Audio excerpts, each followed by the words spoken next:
I hope you're rolling. That's a great intro. What's up, guys? AJ here again.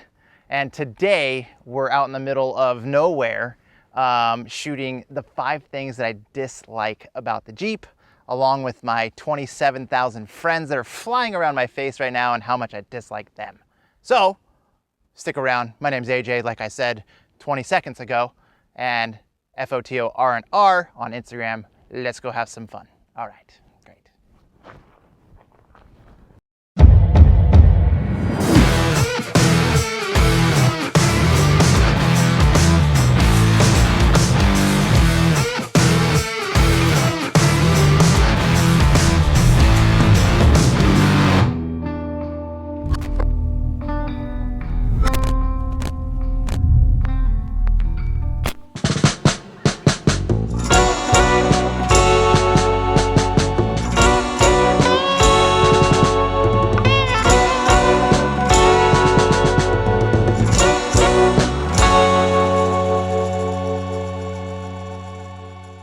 We're gonna talk about the number one thing that I dislike about the Jeep, and that's gonna come to size. Now, I had a 2016 4Runner. It was the off-road version.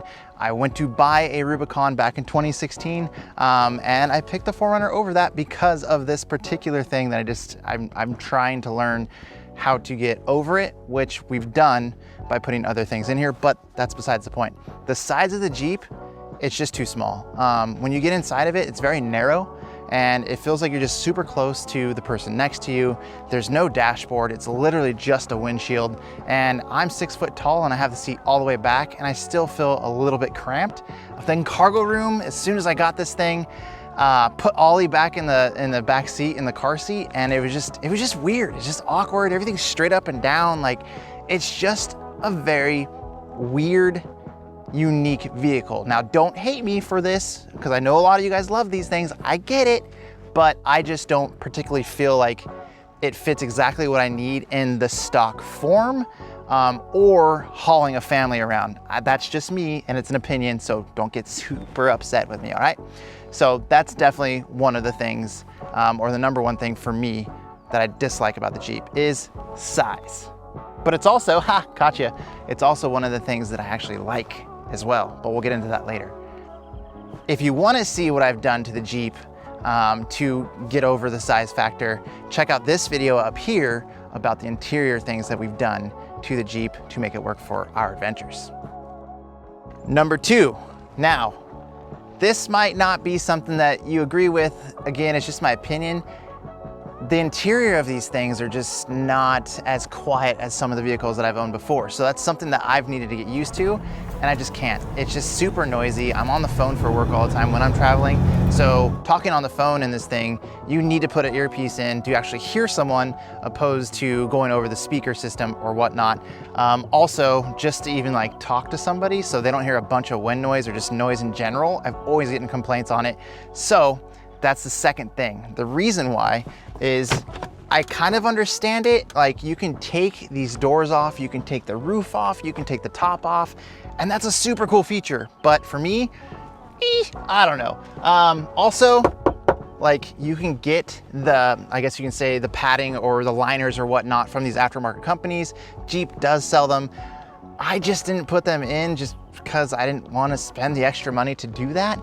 So I've just kind of lived with it, put a Bluetooth thingy in my ear, and I roll that way. So that's number 2, is how noisy the Jeep is inside the vehicle when you're driving it.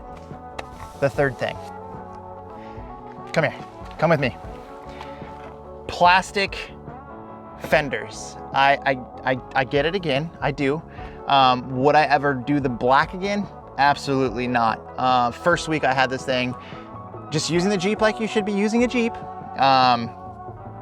This thing got so chewed up, it's just disgusting. And like, you should be seeing that on the B-roll probably right now, but it's so bad that I was just like, cool, I'll be buying fenders every freaking 4 months because it's that gross. It's just oxidizing, it's so chewed up.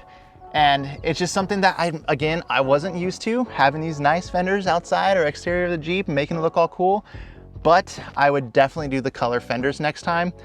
Probably put some type of film on them so they don't get beat up, or when they get hit, it'll just be hitting the film. And that way they're protected, and that's how I would do it. I like my stuff nice, guys. I use this stuff, but I also want it to be nice when it's clean and doesn't look like it's a, I don't know, 10-year-old vehicle like that you just paid a ton of money for 6 months down the road, just because we use it. And for me, it's just wild to me that Jeep hasn't figured this out yet. But again, that's their thing. I like it still, it's decent. It's just, I would never do this again.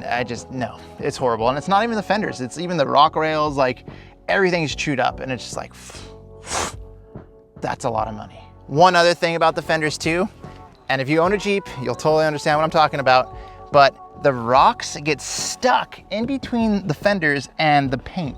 So I don't even know if I have a bunch of scratches in there, but every time I come off a trail, there's a ton of rocks stuck in between here, and the sound it makes, it's just like fingers on a chalkboard. These bugs, I don't know if you guys can see them or if we're even recording, but there's flies flying around my face and Mike's face. It's disgusting. But anyways, that'll be something else. Let's jump in to number 4, okay? Now, I have a tire on the back of this. I get it, it's really cool, but I mountain bike a lot. I use the back of my Jeep a lot, or any vehicle that I had. On the 4Runner, obviously it was a hatch, it went up, so that was just a different setup.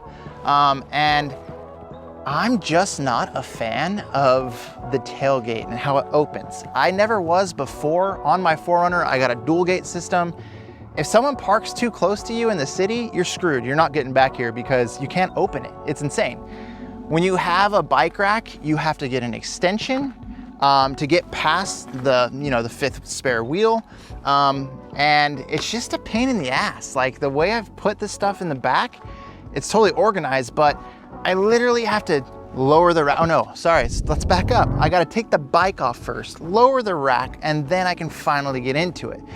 So when I do like a grocery run for my camp trips and I have either the moto or the mountain bike on the back, it's really just not very much fun. And that is the reason why this tailgate system and how this is all configured back here is my number 4 thing I dislike about the Jeep.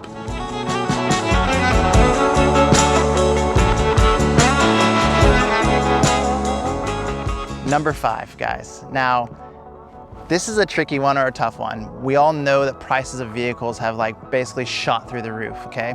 But the price you pay for a vehicle like this is pretty crazy in my opinion. The markup on other vehicles is insane as well. And I get it, it's either a fad or it's something that just become very popular and people will pay it, and that's the thing. This particular Jeep with the diesel motor, don't forget, this is a diesel. It's about a $5,000 to $6,000 option.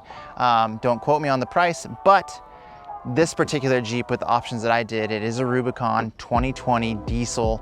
It was $62,000 and some change. Now, to me, that's a lot of money for a Jeep. And I mean, if you buy a 4Runner that's a TRD Pro, or even what I'm hearing, the off-road pros, they're marking those things up 3 to 5, almost 10 to 15,000 on the pros.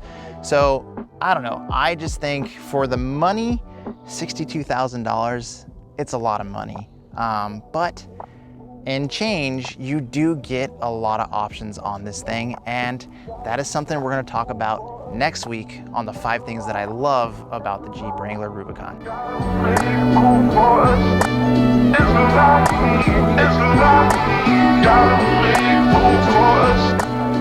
All right, so those were the 5 things that I kind of dislike about the Jeep, not necessarily hate. Keep in mind, I do love this thing. I think it's a rad vehicle. We've made a lot of changes to it to work for us.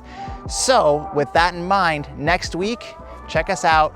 We'll do the 5 things that we love about the Jeep. Find us on Instagram, FOTORNR. Keep watching. We really, really appreciate you guys stopping by. Listen to me ramble about some, nonsense. But we'll see you next week, and have a freaking rad day. Oh, and don't forget, like, subscribe, do all the things. Get the attention towards the channel, please. Thanks, really appreciate it. Okay, have a great day. Yeah, good night. All right, sure. Yeah.